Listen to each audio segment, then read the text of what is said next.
Matinee show is brought to you by Livogen tonic. थकान और कमजोरी से दे आजादी। इतनी थकान, मैराथन भाग रहे हो? मैराथन? अरे मैं तो रोज ऐसे ही थकी रहती हूँ। थकान और कमजोरी खून में आयरन की कमी के लक्षण हैं। लीजिए लिवोजेन टॉनिक। इसमें है ऑर्गेनिक आयरन और कई ऐसे तत्व जो दें थकान से आजादी।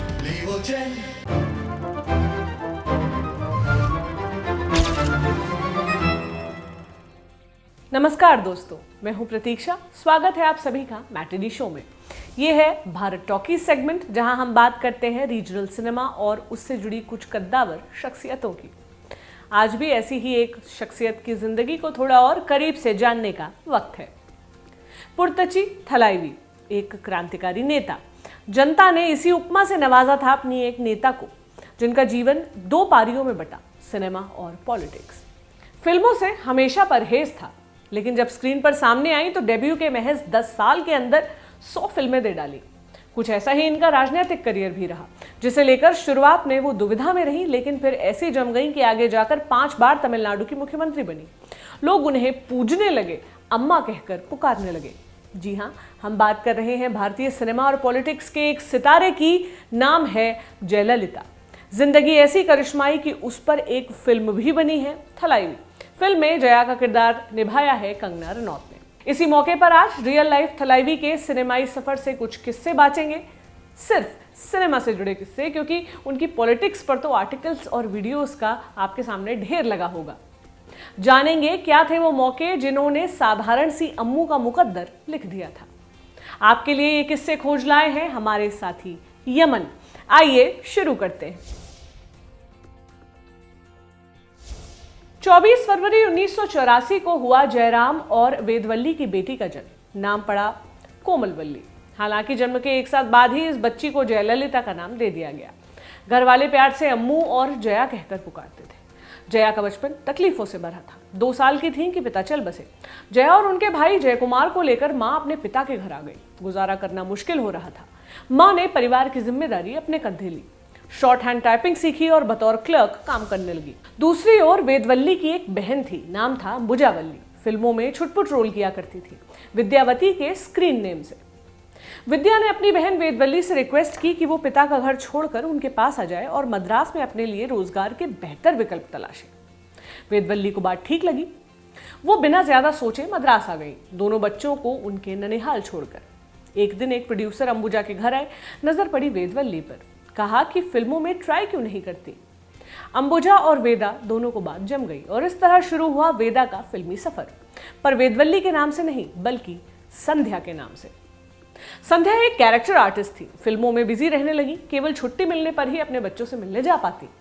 ये बात जया को मन ही मन खलती थी। एक्टिंग के पेशे पर खींच खाती थी, जिसकी वजह से उनकी मां को उनसे दूर रहना पड़ रहा था। संध्या जब भी अपने बच्चों से मिलने जाती तो जया उनके साथ ही सोती। उनकी साड़ी के पल्लू को कसकर अपनी कलाई के साथ बांध लेती, ताकि मां फिर से कहीं दूर न चली जाए। लेकिन मां भी तो मजबूर थी। अगली सुबह फिर मद्रास के लिए रवाना होना पड़ता, इसलिए अपनी साड़ी बदल लेती। अपनी वो साड़ी अपनी तीसरी बहन को पहना देती और खुद चुपके से निकल जाती। जया रात को सोती अपनी मां के साथ और सुबह उठकर अपने बगल में अपनी मौसी को पाती। जया का अपनी मां के साथ समय बिताना दुर्लभ ही था। एक ऐसे ही मौके पर उन्हें पता चला कि मां आ रही है। जया ने उसी दौरान अपने स्कूल में एक निबंध लिखा था, जिसकी सराहना हुई थी। वो उत्साहित थी कि निबंध मां को दिखाने के लिए। इसी चाव में 3 रातों तक मां का इंतजार किया, वो भी बिना सोए। 3 दिन गुजर गए पर मां नहीं आई।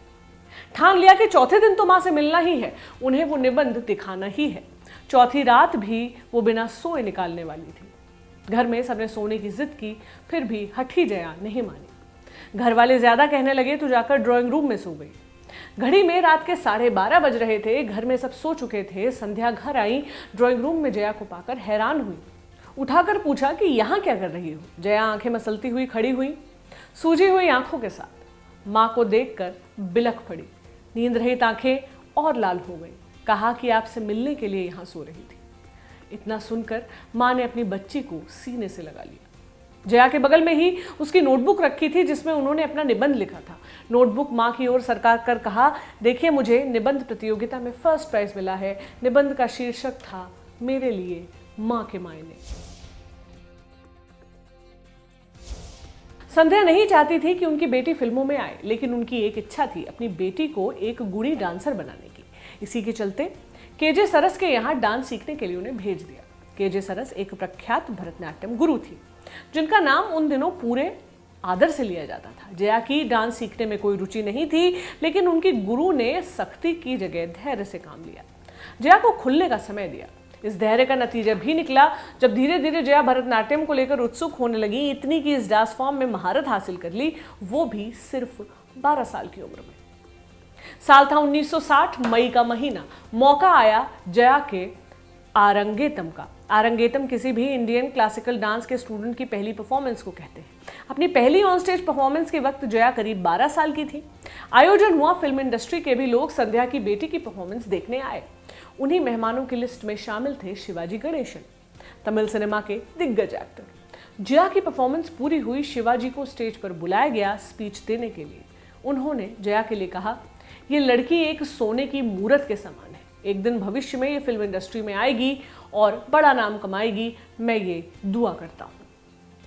जया और संध्या ये सुनकर बेहद खुश हुई। हालांकि उस वक्त तक दोनों का कोई प्लान नहीं था कि जया आगे चलकर फिल्मों में काम करने लगे, लेकिन अनजाने में ही कही गई शिवाजी की बात किस्मत की लकीर बनकर साबित हुई, क्योंकि आगे चलकर जया न सिर्फ फिल्मों में आई बल्कि उनकी हीरोइन भी बनी। दोनों ने 17 फिल्मों में साथ काम किया, जिसमें से 15 फिल्में गोल्डन जुबली हिट साबित हुई। 1966 में आई मोटर सुंदरम पिल्लई में जयललिता ने पहली बार शिवाजी गणेशन के साथ काम किया। इन दोनों एक्टर्स के साथ में की गई आखिरी फिल्म बनी 1976 की चित्र पौर्णमी। 1964 में संध्या की एक तमिल फिल्म आई थी, नाम था करनान। बनाया था कन्नड़ा डायरेक्टर और प्रोड्यूसर BR पत्तलू ने। फिल्म ने गदर मचा दिया, बॉक्स ऑफिस पर 100 दिनों से भी ज्यादा सरपट दौड़ी। इसी सक्सेस को सेलिब्रेट करने के लिए पार्टी हुई। संध्या के साथ उनकी बेटी जया भी गई। उसके हाई स्कूल के पेपर हो चुके थे, ब्रेक चल रहा था। माँ ने खुद अपनी बेटी को तैयार किया, साड़ी पहनाई। पार्टी में आए तमाम प्रोड्यूसर्स और एक्टर्स की नजर जया पर पड़ी, और सिर्फ पड़ी ही नहीं बल्कि टिक गई। तभी पंतलू संध्या के पास पहुंचे, बताया कि मैं एक कन्नड़ा फिल्म बना रहा हूं और आपकी बेटी को बतौर हीरोइन लेना चाहता हूं। संध्या ने टालने के लिए कहा कि 2 महीनों में बेटी का कॉलेज शुरू हो रहा है। इस पर भी पंतलू को कोई दिक्कत नहीं थी, भरोसा दिलाया कि मैं इससे पहले फिल्म की शूटिंग पूरी कर लूंगा। संध्या जानती थी कि जया एक्टिंग के पेशे से नफरत करती है, वो खुद ही मना कर देगी, इसलिए फैसला बेटी पर छोड़ दिया। लेकिन अपनी मां को चौंकाते हुए जया ने फिल्म करने के लिए हामी भर दी। 2 महीने की मोहलत मांगने वाले पंतलू ने फिल्म 6 हफ्ते में पूरी कर दी। फिल्म थी 1964 में आई चिन्नड़ा गोम्बे, बतौर लीड जयललिता की पहली फिल्म। आगे जाकर इसका हिंदी रीमेक भी बना था 1970 में आई दिलीप कुमार की फिल्म गोपी के नाम से। अपनी पहली कन्नड़ा फिल्म के लिए जया को 3000 रुपए दिए गए थे। उस वक्त उनकी उम्र 15 साल थी। फिल्म पूरी हो गई, जया उसे भूल अपनी पढ़ाई पर ध्यान देने लगी। स्टेला मैरिज कॉलेज से उन्हें लॉ जो पढ़ना था, लेकिन दूसरी ओर उनकी डेब्यू फिल्म बड़ी हिट साबित हुई, जिसके बाद जया एक जाना माना चेहरा बन गई। फिल्मों में आने से पहले जया थिएटर ग्रुप्स में लगातार एक्टिव थी। इसी दौरान वो कई तमिल और इंग्लिश नाटकों का हिस्सा रही। उन्हीं में से एक था tea house of the August moon. एक शाम इसी प्ले की परफॉर्मेंस चल रही थी।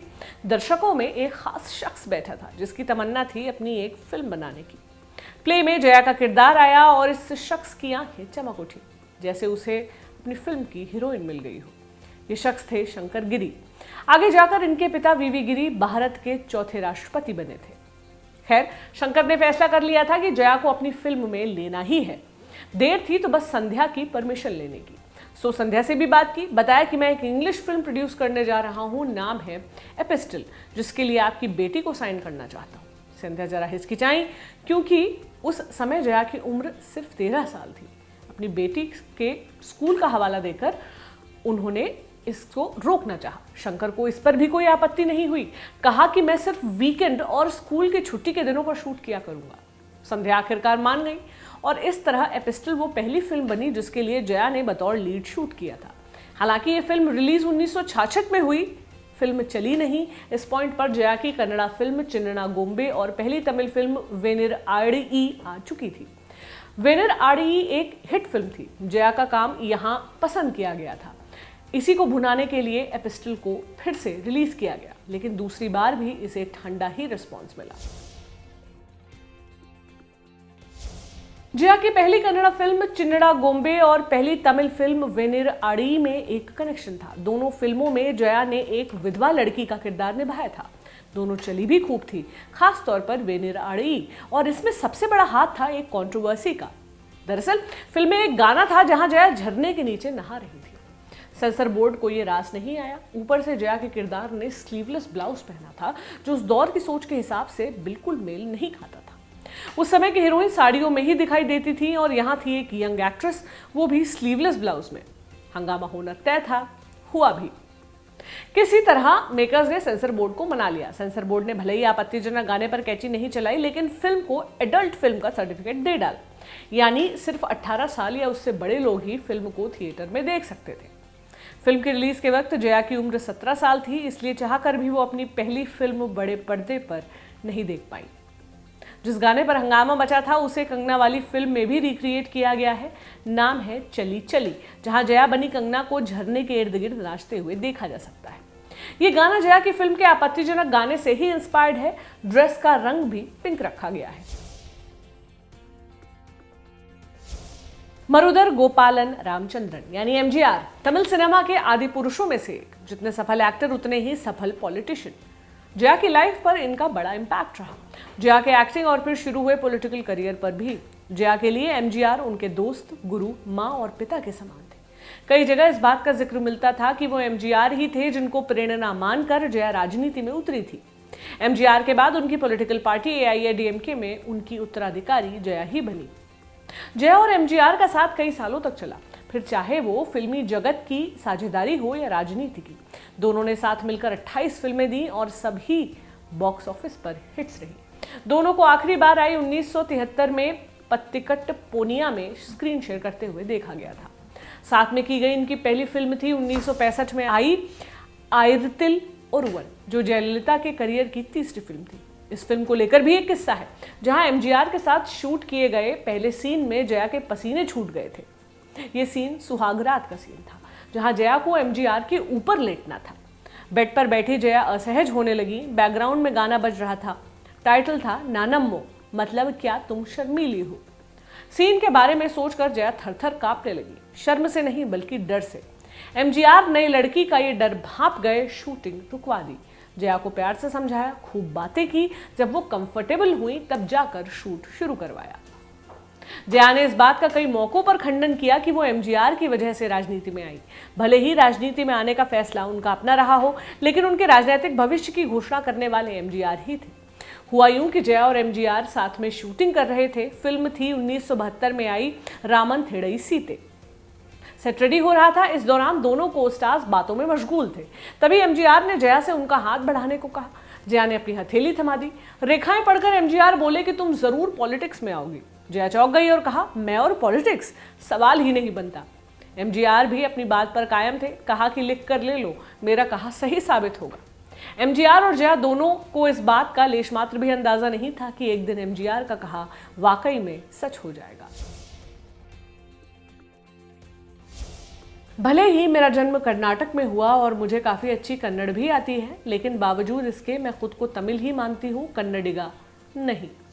जयललिता का अपने एक इंटरव्यू में दिया गया एक बयान, जिसकी बदौलत भयंकर हाय तौबा मची। इस हंगामे के पीछे एक बैक स्टोरी है जिस पर अभी हम बात करते हैं। जया का जन्म हुआ था मैसूर के मांड्या जिले में, जो अब कर्नाटक का हिस्सा है।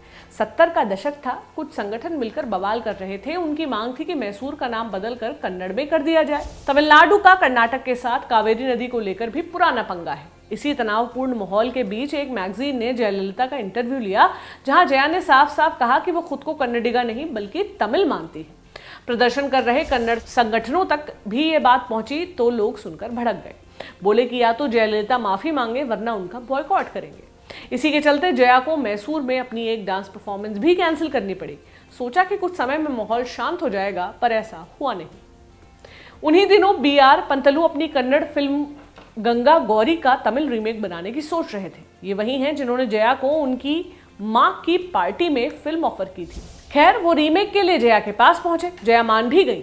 अक्सर तमिल फिल्मों की शूटिंग मद्रास में होती थी, लेकिन पंतलू ने अपनी इस फिल्म की शूटिंग मैसूर में करने का फैसला लिया। प्लान था कि इससे बजट में कटौती की जाए। जया मैसूर में शूटिंग कर रही हैं, ये बात उन कन्नड़ संगठनों तक भी पहुंची जो जया पर भड़के हुए थे। फिल्म की लोकेशन यानी प्रीमियर स्टूडियो में भीड़ घुस आई।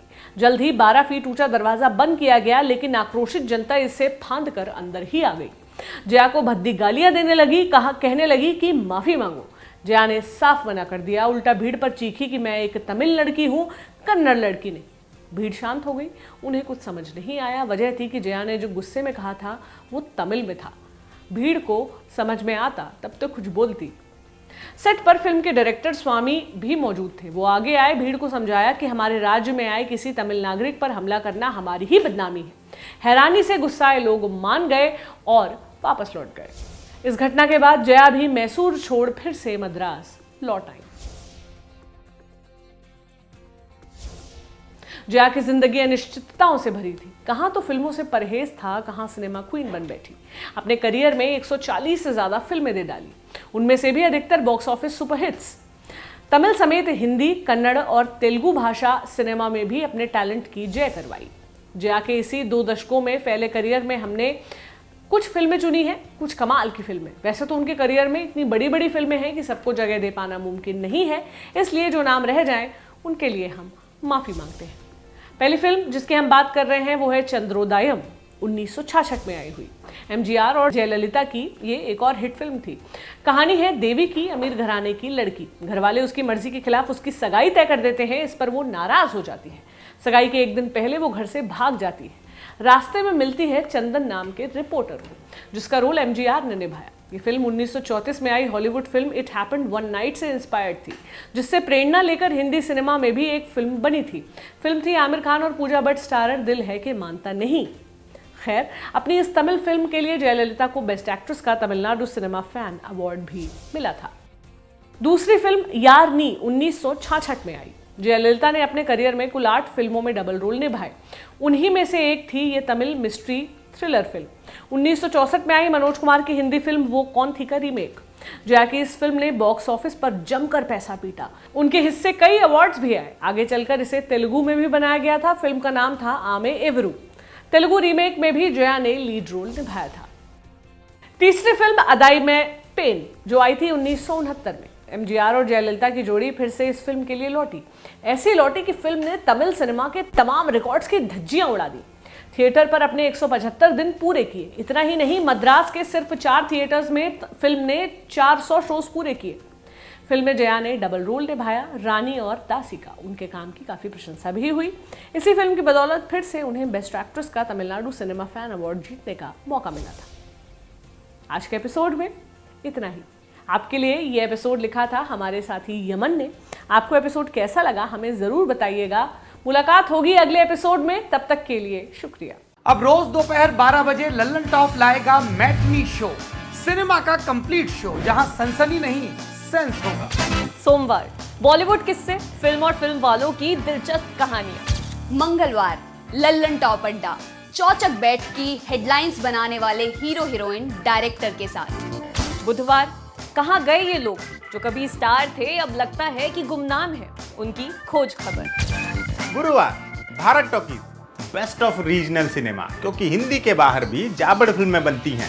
शुक्रवार स्पॉटलाइट, हफ्ते की सबसे बड़ी सिनेमा न्यूज के हर एंगल पर फोकस। शनिवार को होगा बरगद, फिल्मों के महारथियों से तसल्ली से लंबी बात, सुकून और समझ के साथ। और रविवार को होगी सिने वेला, वेला यानी कि पीरियड, कक्षा, क्लास। ये क्लास लेंगे लल्लन टॉप के सिनेमा एडिटर गजेंद्र। क्लासिक फिल्मों और सिनेमा पर, इसके हर पहलू पर विस्तार से बात होगी। तो रोजाना दोपहर 12 बजे देखिए लल्लन टॉप का मैटनी शो।